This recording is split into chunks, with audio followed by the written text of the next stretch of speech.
Hi hello family, ಎಲ್ಲರಿಗೂ ಅಮ್ಮಾಸ್ ಕೈ ರುಚಿ ಚಾನಲ್ಗೆ ಸ್ವಾಗತ. ಇವತ್ತಿನ ವಿಡಿಯೋನಲ್ಲಿ ನಾವು ಫಟಾಫಟ್ ಅಂತ ತುಂಬ ಹೆಲ್ದಿಯಾಗಿ, ಟೇಸ್ಟಿಯಾಗಿ ಹಾಗೆ ತುಂಬ ಕ್ವಿಕ್ಕಾಗಿ ಮಾಡ್ಕೊಳ್ಳೋವಂಥ ಬ್ರೇಕ್ಫಾಸ್ಟ್ ರೆಸಿಪಿನ ತೋರಿಸ್ಕೊಂಡು ಕೊಡ್ತಾ ಇದ್ದೀವಿ. ನಿಮ್ಮ ಮನೆಯಲ್ಲಿ ಒಂದೇ ಒಂದು ಬೀಟ್ರೋಟ್ ಇದ್ದರೆ ತುಂಬ ಆರೋಗ್ಯಕರವಾದ ಬೀಟ್ರೋಟ್ ರೈಸ್ನ ನಾವು ತೋರಿಸೋ ಥರ ಟ್ರೈ ಮಾಡಿ ನೋಡಿ. ತುಂಬ ರುಚಿಯಾಗಿ ಬರುತ್ತೆ, ಹಾಗೆ ತುಂಬ ಹೆಲ್ದಿ ಕೂಡ ಹೌದು. ತುಂಬ ಈಸಿಯಾಗಿ ಮಾಡ್ಕೋಬೋದು. ಬ್ಯಾಚುಲರ್ಸ್ ಎಲ್ಲ ತುಂಬ ಈಸಿಯಾಗೆ ಮಾಡ್ಕೋಬೋದು. ಮನೇಲಿ ಏನಾದರೂ ಕ್ವಿಕ್ಕಾಗಿ ಮಾಡಬೇಕು, ಮಾರ್ನಿಂಗ್ ಟೈಮ್ ತುಂಬ ಲೇಟಾಗಿದೆ ಲಂಚ್ ಬಾಕ್ಸ್ಗೆ ಅಂದಾಗ ಈ ಒಂದು ರೆಸಿಪಿನ ನೀವು ಆರಾಮಾಗೆ ಮಾಡ್ಕೋಬೋದು. ಹಾಗಾದರೆ ಬನ್ನಿ ಈ ಒಂದು ರೆಸಿಪಿ ಮಾಡೋದಕ್ಕೆ ಏನೆಲ್ಲ ಬೇಕು ನೋಡ್ಕೊಬರೋಣ.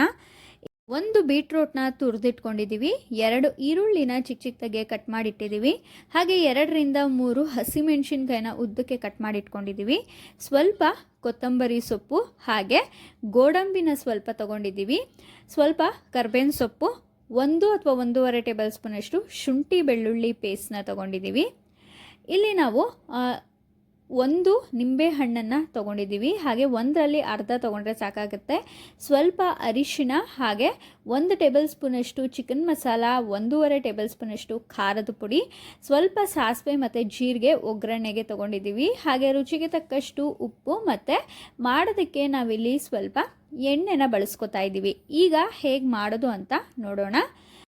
ಇಲ್ಲಿ ಬಾಣಲೆಗೆ ನಾವು 4ರಿಂದ 5 ಟೇಬಲ್ ಸ್ಪೂನಷ್ಟು ಎಣ್ಣೆನ ಹಾಕೋತಾ ಇದ್ದೀವಿ. ಇಲ್ಲಿ ತುಪ್ಪನ ಇಷ್ಟಪಡೋರು ಬೇಕಾದರೆ ಒಗ್ಗರಣೆಗೆ 1 ಟೇಬಲ್ ಸ್ಪೂನಷ್ಟು ತುಪ್ಪನೂ ಕೂಡ ಹಾಕೋಬೋದು. ಎಣ್ಣೆ ಸ್ವಲ್ಪ ಬಿಸಿ ಆದಮೇಲೆ ಒಗ್ಗರಣೆಗೆ ನಾವಿಲ್ಲಿ ಸಾಸಿವೆ, ಜೀರಿಗೆ ಹಾಗೆ ಹಸಿಮೆಣಸಿನ್ಕಾಯಿ, ಸ್ವಲ್ಪ ಕರಿಬೇವಿನ ಸೊಪ್ಪನ್ನು ಹಾಕ್ಕೊಂಡಿದ್ದೀವಿ. ಇಲ್ಲಿ ಹಸಿಮೆಣಸಿನ್ಕಾಯಿನ ನಾವು 2ರಿಂದ 3 ಹಾಕ್ಕೊಂಡಿದ್ದೀವಿ ಅಷ್ಟೇ. ನಿಮ್ಮ ಖಾರಕ್ಕೆ ಅನುಗುಣವಾಗಿ ಬೇಕಾದರೆ ನೀವೊಂದು 4 ಹಾಕೋಬೋದು. ಅದಾದಮೇಲೆ ನಾವಿಲ್ಲಿ 1 ಟೇಬಲ್ ಸ್ಪೂನಷ್ಟು ಶುಂಠಿ ಬೆಳ್ಳುಳ್ಳಿ ಪೇಸ್ಟ್ನ ಹಾಕೋತಾ ಇದ್ದೀವಿ. ಶುಂಠಿ ಬೆಳ್ಳುಳ್ಳಿ ಪೇಸ್ಟ್ನ ಹಾಕ್ಕೊಂಡು ಸ್ವಲ್ಪ ಫ್ರೈ ಮಾಡ್ಕೊಳ್ಳೋಣ. ಹಾಗೆ ಇಲ್ಲಿ 2 ಈರುಳ್ಳಿನ ಚಿಕ್ಕ ಚಿಕ್ಕದಾಗಿ ಕಟ್ ಮಾಡ್ಕೊಂಡಿರೋದನ್ನು ಹಾಕೋತಾ ಇದ್ದೀವಿ. ಈಗ ಈರುಳ್ಳಿ ಸ್ವಲ್ಪ ಕೆಂಪಗಾಗೋವರೆಗೂ ಎಣ್ಣೆಯಲ್ಲಿ ಚೆನ್ನಾಗೆ ಫ್ರೈ ಮಾಡ್ಕೋಬೇಕು. ಇದ್ರ ಜೊತೆಗೆ ನಾವಿಲ್ಲಿ ಗೋಡಂಬಿ ಕೂಡ ಹಾಕೋತಾ ಇದ್ದೀವಿ. ಗೋಡಂಬಿನೂ ಹಾಕ್ಕೊಂಡು ಚೆನ್ನಾಗೆ ಫ್ರೈ ಮಾಡ್ಕೊಳ್ಳೋಣ. ಈರುಳ್ಳಿ ಸ್ವಲ್ಪ ಕಲರ್ ಚೇಂಜ್ ಆಗೋವರೆಗೂ ಫ್ರೈ ಮಾಡ್ಕೋಬೇಕು. ಇಲ್ಲಿ ನಿಮ್ಮ ಹತ್ರ ಹಸಿ ಬಟಾಣಿ ಏನಾದರೂ ಇದ್ದರೆ ನೀವಿಲ್ಲಿ ಹಸಿ ಬಟಾಣಿ ಕೂಡ ಹಾಕೋಬೋದು, ತುಂಬ ಚೆನ್ನಾಗಿರುತ್ತೆ. ನಮ್ಮ ಹತ್ರ ಹಸಿ ಬಟಾಣಿ ಇರಲಿಲ್ಲ, ಆದ್ದರಿಂದ ನಾವು ಹಾಕ್ಕೊಂಡಿಲ್ಲ. ನಿಮ್ಮ ಹತ್ರ ಏನಾದರೂ ನಿಮ್ಮ ಮನೇಲಿ ಹಸಿ ಬಟಾಣಿ ಇದ್ದರೆ ಖಂಡಿತವಾಗ್ಲೂ ಹಾಕ್ಕೊಳ್ಳಿ, ರುಚಿ ತುಂಬ ಚೆನ್ನಾಗಿರುತ್ತೆ. ನೋಡಿ, ಈ ರೀತಿ ಈರುಳ್ಳಿ ಸ್ವಲ್ಪ ಕೆಂಪು ಆಗೋವರೆಗೂ ಚೆನ್ನಾಗಿ ನಾವು ಫ್ರೈ ಮಾಡ್ಕೋಬೇಕಾಗತ್ತೆ. ಈಗ ಈರುಳ್ಳಿ ಚೆನ್ನಾಗಿ ಫ್ರೈ ಆದಮೇಲೆ 1 ಬಟ್ಲಷ್ಟು ನಾವು ಇಲ್ಲಿ ಬೀಟ್ರೋಟ್ನ ತುರಿದಿಟ್ಕೊಂಡಿದ್ದೀವಿ, ಅದನ್ನು ಹಾಕ್ಕೊಂಡಿದ್ದೀವಿ. ಇಲ್ಲಿ ನಾವು 1 ಕಂಪ್ಲೀಟ್ ಬೀಟ್ರೋಟ್ನ ಹಾಕ್ಕೊಂಡಿದ್ದೀವಿ.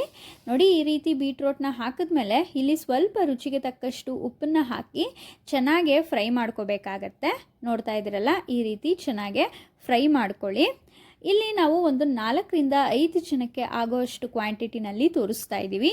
ನೀವೇನಾದರೂ ಇನ್ನೂ ಹೆಚ್ಚಿಗೆ ಜನಕ್ಕೆ ಮಾಡ್ಕೋತಾ ಇದ್ದರೆ ನಾವು ತೋರಿಸಿರೋವಂಥ ಇಂಗ್ರೀಡಿಯೆಂಟ್ಸು ಸ್ವಲ್ಪ ಹೆಚ್ಚಿಗೆ ಹಾಕ್ಕೊಂಡು ಮಾಡ್ಕೊಳ್ಳಿ. ಅದಾದಮೇಲೆ ಒಂದು ತಟ್ಟೆ ಮುಚ್ಚಿಬಿಟ್ಟು ನಾವು ಸ್ಟೀಮ್ನಲ್ಲಿ ಸ್ವಲ್ಪ ಹೊತ್ತು ಬೀಟ್ರೋಟ್ನ ಬೇಯಿಸ್ಕೊಬೇಕಾಗತ್ತೆ. ನೋಡಿ, ಈ ರೀತಿ ನೀರೇನು ಹಾಕಿ ಬೇಯಿಸೋಕೆ ಹೋಗಬೇಡಿ, ಒಂದು 5 ನಿಮಿಷ ಒಂದು ತಟ್ಟೆ ಮುಚ್ಚಿಬಿಟ್ರೆ ಸಾಕು. ಅದಾದಮೇಲೆ ನಾವಿಲ್ಲಿ ಖಾರದ ಪುಡಿ ಹಾಗೆ ಚಿಕನ್ ಮಸಾಲ ಮತ್ತು ಸ್ವಲ್ಪ ಅರಿಶಿನ ಹಾಕೋತಾ ಇದ್ದೀವಿ. ಬೀಟ್ರೋಟು ಸ್ವಲ್ಪ ಸ್ವೀಟ್ ಆಗಿರೋ ಕಾರಣದಿಂದ ಇಲ್ಲಿ ಖಾರ ಸ್ವಲ್ಪ ಜಾಸ್ತಿನೇ ಹಾಕ್ಕೊಳ್ಳಿ. ಖಾರನ ಒಂದು ಸ್ವಲ್ಪ ಜಾಸ್ತಿ ಹಾಕ್ಕೊಂಡ್ರೆ ಬೀಟ್ರೋಟು ಸ್ವೀಟ್ನೆಸ್ ಇರುತ್ತಲ್ಲ, ಸೊ ಎರಡೂ ಕೂಡ ತುಂಬ ಚೆನ್ನಾಗೆ ಬ್ಯಾಲೆನ್ಸ್ ಆಗುತ್ತೆ. ನೋಡಿ, ಈ ರೀತಿ ಚೆನ್ನಾಗೆ ಮಿಕ್ಸ್ ಮಾಡ್ಕೋಬೇಕಾಗತ್ತೆ. ಸ್ವಲ್ಪ ಮಸಾಲೆ ಹಸಿ ವಾಸನೆ ಹೋಗುವವರೆಗೂ ಮಿಕ್ಸ್ ಮಾಡಿಕೊಂಡ್ರೆ ಆಯಿತು. ಅದಾದಮೇಲೆ ಕೊನೆಯದಾಗಿ ನಾವಿಲ್ಲಿ ರೈಸ್ನ ಮಾಡಿಟ್ಕೊಂಡಿದ್ದು ಅದನ್ನು ಈಗ ಹಾಕ್ಕೊಂಡು ಎಷ್ಟು ಬೇಕೋ ಅಷ್ಟು ಹಾಕಿ, ಕೊನೆಯದಾಗಿ ನಾವಿಲ್ಲಿ ನಿಂಬೆ ಹಣ್ಣಿನ ರಸನ ಹಾಕೋತಾ ಇದ್ದೀವಿ. ಅರ್ಧ ಹೋಳಷ್ಟು ಕಂಪ್ಲೀಟ್ ನಿಂಬೆ ಹಣ್ಣಿನ ರಸನ ಹಾಕೋತಾ ಇದ್ದೀವಿ. ಅದು ಹಾಕಿದ್ಮೇಲೆ ಈ ರೀತಿ ಚೆನ್ನಾಗೆ ಮಿಕ್ಸ್ ಮಾಡ್ಕೊಳ್ಳೋಣ. ಈ ರೀತಿ ಚೆನ್ನಾಗೆ ರೈಸ್ ಹಾಕಿದ್ಮೇಲೆ ಮಿಕ್ಸ್ ಮಾಡ್ಕೊಂಡ್ಮೇಲೆ ಬೇಕಾದರೆ ನಿಮಗೆ ಸ್ವಲ್ಪ ಉಪ್ಪು ಕಡಿಮೆ ಇದ್ದರೆ ಬೇಕಾದರೆ ಆಗ ನೀವು ಒಂದು ಸ್ವಲ್ಪ ಉಪ್ಪನ್ನು ಹಾಕ್ಕೊಂಡು ಕೂಡ ಕಲಿಸ್ಕೋಬೋದು. ಖಾರ ಆಗಲಿ ಅಥವಾ ಉಪ್ಪಾಗಲಿ ಹುಳಿ ಆಗಲಿ ನಿಮ್ಮ ರುಚಿಗೆ ಅನುಸಾರವಾಗಿ ಹಾಕ್ಕೊಳ್ಳಿ.